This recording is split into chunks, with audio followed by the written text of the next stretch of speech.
In this short video tutorial, we will teach you how to reassign your keyboard buttons and select a different function for any button on your keyboard using Windows. For the first method, get Sharp Keys from GitHub. All you have to do is download Sharp Keys from this website.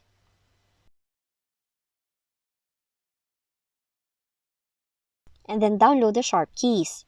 Now, Sharp Keys is an open source software that allows you to reassign your keyboard shortcuts on Windows. So you have to click the latest zip file download of Sharp Keys, and once downloaded, unzip the file.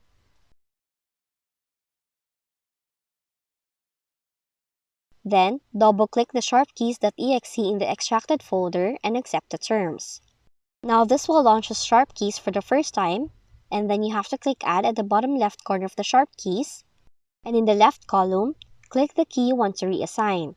For an example, if you want to change your keyboard's caps lock button to space, find the Select Caps Lock on the left list, then select a new function from the right column.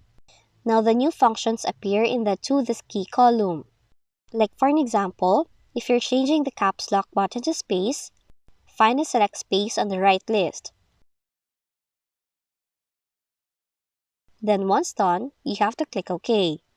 Now afterwards, write the change to your registry. The new configuration won't work until you reboot your computer.